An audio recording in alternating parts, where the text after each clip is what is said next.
Ohio Silver, the Lone Ranger.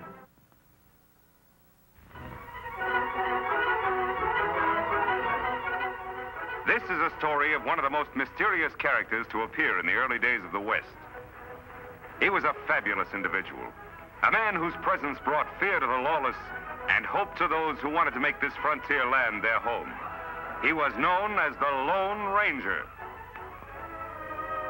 Far from civilization, in a desolate canyon of the Southwest, are the graves of a patrol of Texas Rangers, victims of an ambush laid by the infamous Cavendish gang. One grave, however, differs strangely from the other 5, for it contains no corpse. Now on the canyon walls, a desperate battle is being fought. Vince Collins, a member of the Cavendish gang, fights 2 determined men whom he has just tried to betray. One is a masked man, the Lone Ranger, who built the empty grave to conceal the fact that he still lives.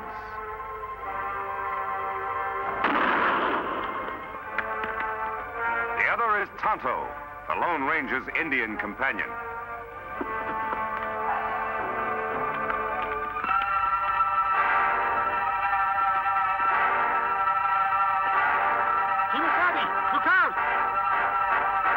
I'll get you now, Ranger.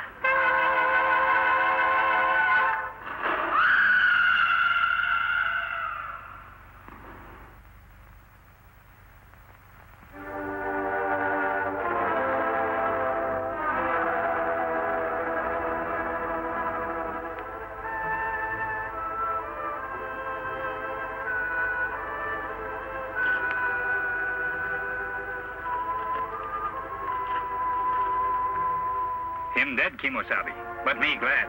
Him deserve to die. No, Tonto. No one should have his life end like this. Better him dead. Like White Parsons say, this act of providence. Now no one know you still live. Yes, that is true. A strange act of providence has protected my secret. Me dig grave for him. All right. I'll get Scout ready for travel.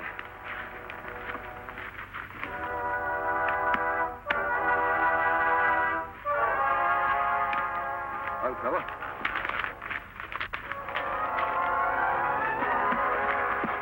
All set, Tonto?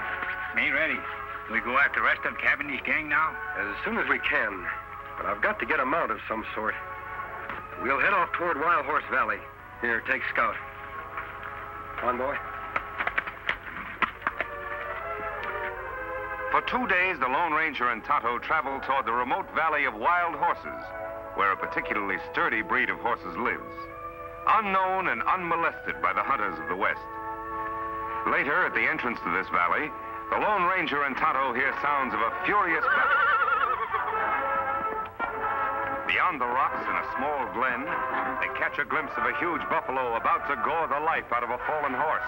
Quickly, the Lone Ranger reaches for his gun. You hit him, Kimosabe.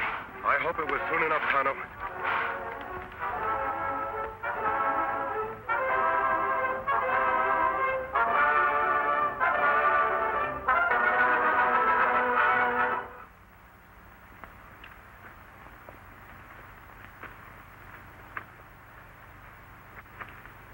Buffalo dying. Horse look bad. Me shoot him? No, Tonto. I'm going to try to pull him through. Well, old fellow, you're in bad shape.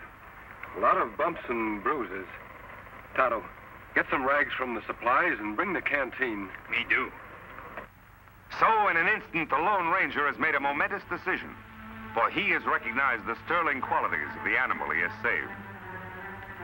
For some time, the masked man in the Indian camp beside the wounded horse, tending his battle hurts and caring for him as best they know how.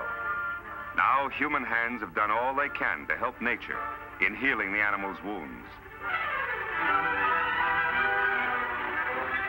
Me get bridle and lariat. Him run away. No, wait, Tonto.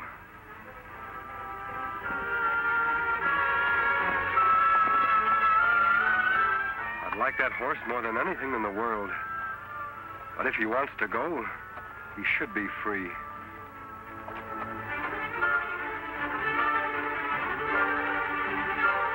Him a beauty. Like mountain with snow. Silver White. Silver. That would be a name for him. Here, Silver. Come back, big fellow. Come on, Silver. Come back, big fellow. Come on, Silver. Me get bridle now. Him come back. No, he wouldn't take a bit. I'll use a hackamore for the time being.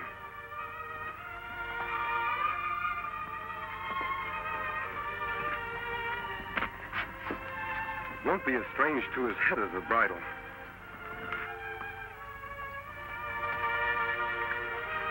There. There, Silver. You only knew how we need you. Ooh. Oh, boy. Oh. Oh. Oh, big fellow. Steady. We're going to do a lot of riding together. We're going to be pals, aren't we, Silver? A few days later, after the horse has recovered his strength, the Lone Ranger tightens the saddle on the back of the white stallion. Quickly, the masked man mounts, and for the first time in his life, Silver bears weight upon his back. Soon, under expert and gentle guidance, the horse quiets and responds quickly to the Lone Ranger's lead.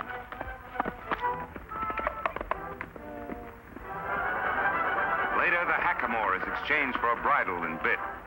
Here is no conflict between animal and master. Here instead is a partnership between horse and rider. The Lone Ranger and Silver accept each other as equals.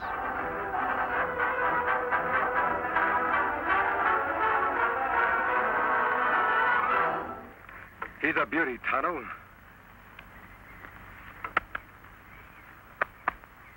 A dream horse if I ever rode one. Him and Scout good friends. Yes, they'll do a lot of riding, side by side. Me got everything packed. Here's saddlebag. Here, blanket. We ride after Cavendish gang now? Yes, Tonto. They were headed toward Colby. Then, too, there's an old-timer there I want to see by the name of Jim Blaine. All right, let's go.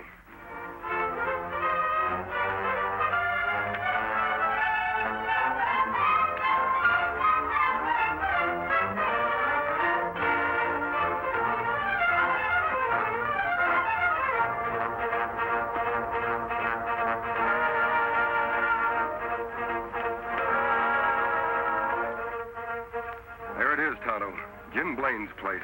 Look like him got company. We'll wait until the caller leaves before we drop in.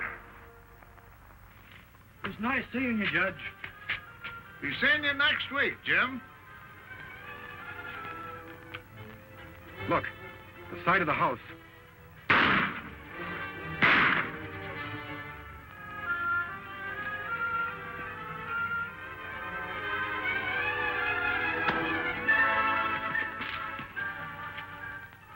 Come on. Got him, Chief. Good. But he winged me. Is he out? Cold. He won't be seeing light for hours. Trade guns. Say, you're bleeding bad. Yeah, must have hit an artery. You get on the road pronto and spread the news to the shoot and then get me a doc. I'll meet you at the Glen. All right. Someone's coming. We gotta clear out of here fast.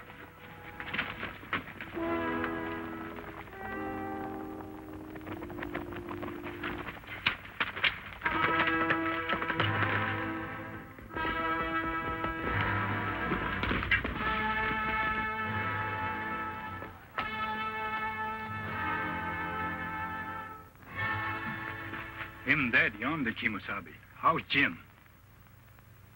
He's had a hard knock. Me thought maybe murders killed Jim, too. They could have, Tonto.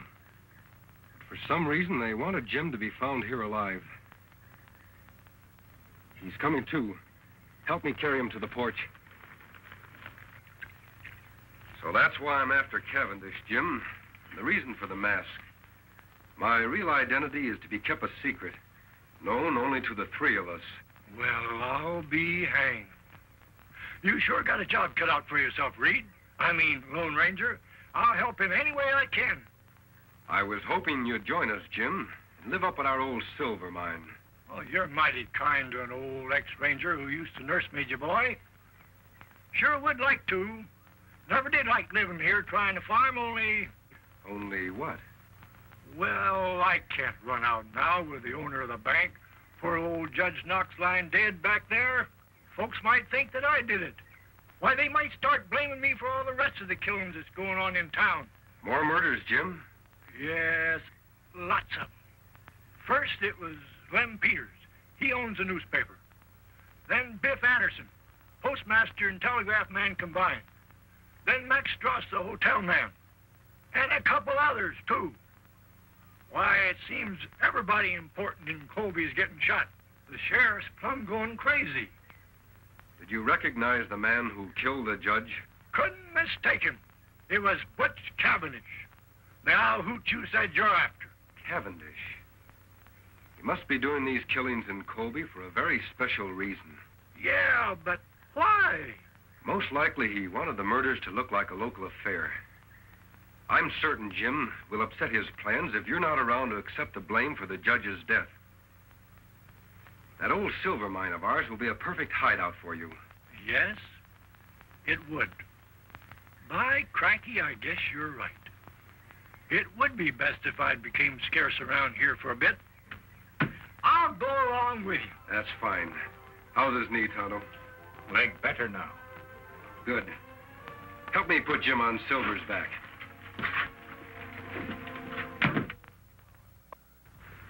A few hours later, after a tedious ride over winding trails and unknown paths, the Lone Ranger, Jim, and Tonto approached the site of the secret silver mine.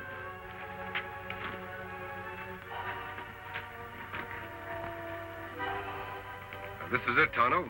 Where mine? Don't say it, do you, Injun? Fooled you just like everybody else. Come on, I'll show you.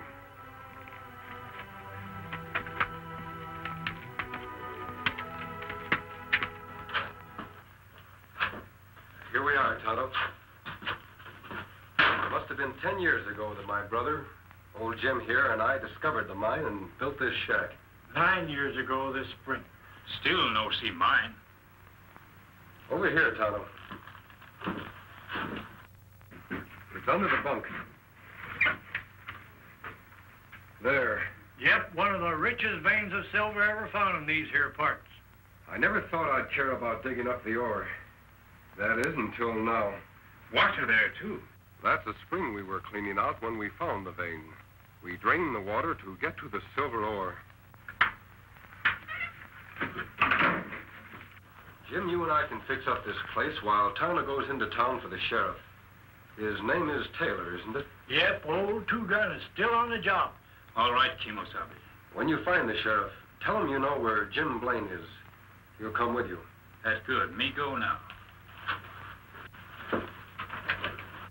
The shack seems to be in pretty good shape. I'll be as snug as a bug. All I want out of this place is enough silver for some immediate needs. Other than that, all you can dig is yours. Oh, now I couldn't. You're entitled to it, Jim. You'll have to do all the work. You know, I could refine a little ore right here. That's just what I want you to do, Jim. Then in the future, whenever Tonto and I come back here, we can get the pure metal for money and bullets. Bullets? Yes. I want some of the ore cast into silver bullets. Thunderation, what's the matter with lead bullets? They'll kill just as well as you. You forget I told you I vowed never to shoot to kill. Silver bullets will serve as sort of a symbol. Tonto suggested the idea. Symbol? Of what? A symbol which means justice by law. I want it to become known to all who see the silver bullets that I live and fight only to see the eventual defeat and the proper punishment by law of every criminal in the West.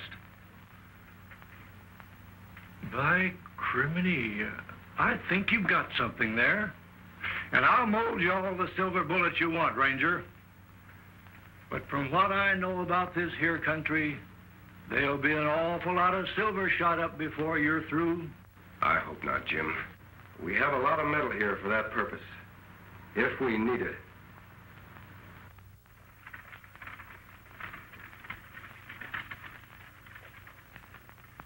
Yeah, those dirty killers. I wish I knew where to look for them first. Now, Pete, you look up in that old creek section for Jim. Lem, go get Creel and fetch the Doc's body and bring it back into town. This is a fine time for Doc Drummond to be missing. Jim Blaine disappearing. I never suspected he'd ever have anything to do with these killings. Sheriff. Well, go away, Indian. Can't you see I'm busy? Now, Bill Keefe says that Jim's horse is still at his farm. So he must have gone off on foot. Now, he can't be very far. Sheriff. Me know where Jim Blaine is. Look, Indian, will you go away, please? Can't you see I'm busy with these men? What'd you say? Me know where Jim Blaine is. Him want to see you. Well, you know where he is. Why didn't you say so? Where is he? Me not tell. What do you mean by that? You just said you knew. You come. Me take you to Jim. Now, wait a minute. How do I know that you know where Jim is? You don't know, but you follow me. Jim want to talk to you about Judge Knox killing. Bet he does, all right. Yeah, and I want to talk to him, too. Hank, you and I are saddle up. We're going to follow this engine. No one come. Only you. Now, look. You don't think I'd be silly enough to go with you alone, do you? Me think so. You brave lawman want to solve mystery. If you're right. Well, maybe he's right, huh? How long a ride is it? Not far for tough sheriff. Maybe 2 hours away. All right, Injun. You lead the way. But don't forget, any funny business? Hank, keep an eye on things like I'm back. All right, Two-Gun.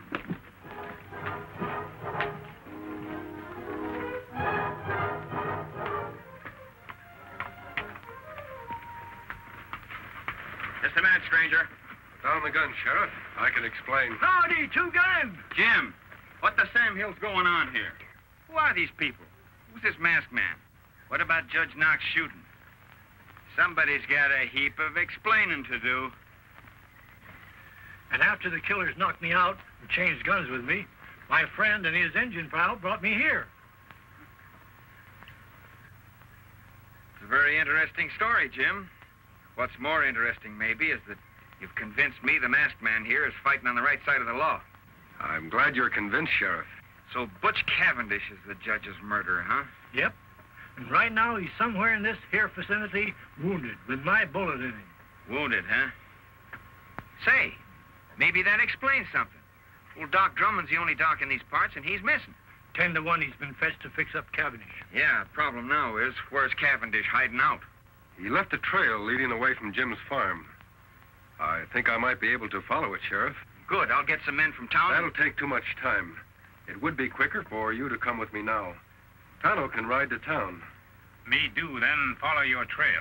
All right, Injun. See my man Creel at the office. He'll get some men. Watch that leg, Jim.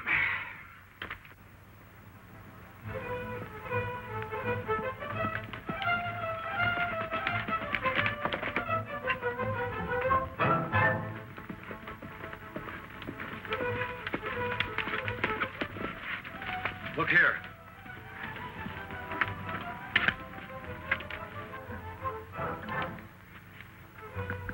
Wagon tracks.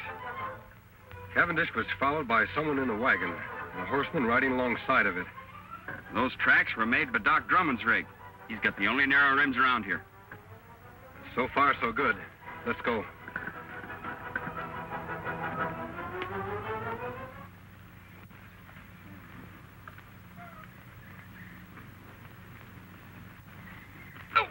Doc, take it easy. Well, I'm doing the best I can. There it is. All right, get on with the bandaging. I'm in a hurry. What's the matter? You scared of something like maybe the sheriff will find us?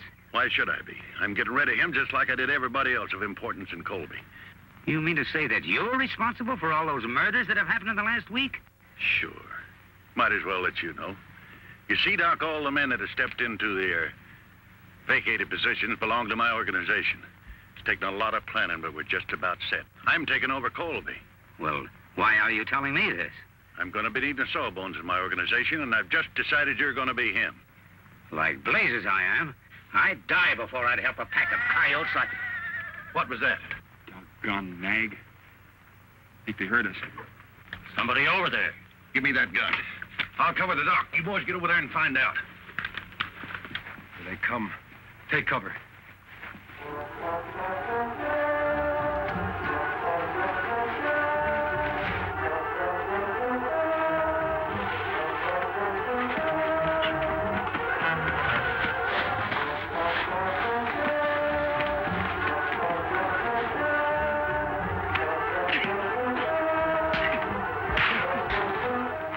Relax, Doc.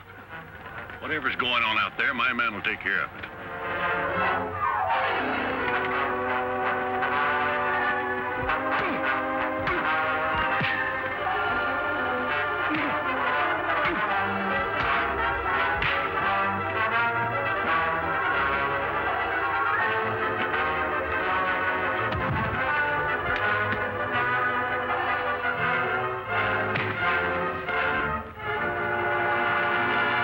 Hold it. Much obliged, partner. Watch these men, Sheriff. I'll go help the doc. Jerry! Pike! What's going on? Answer! You go take a look. I want to find out what's happening. But don't run. I've got this on your back.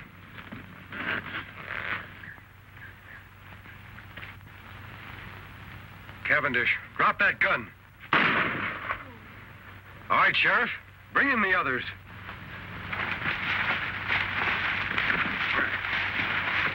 You all right, Doc? Yeah, I'm all right. Who's the masked man? He's on the side of the law. Well, this crook was going to take over Colby. He admitted all those murders. We know, Doc. We overheard him. Sheriff, you can take Cavendish to town in Doc's buggy. These other three will tie up and put on their horses. Doc, do you know where their mounts are? Yes, behind the rocks over yonder. Thanks. Here you are, Doc. Watch these owl hoots close while I tie them up. Yeah, I hope they do make a move, especially this one. Remember this, boys. I'm not in jail yet. Shut up. Working your mouth is making a move. Come on, Silver.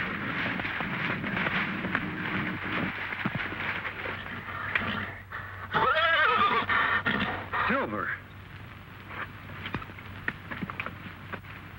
What's wrong, Silver?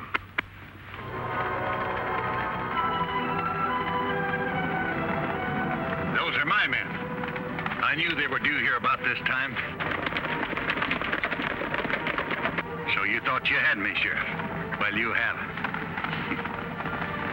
You, the Sawbones, and that masked man over there behind those rocks can start counting the minutes you gotta live. Beginning right now. Silver, we're going to save the doc and the sheriff.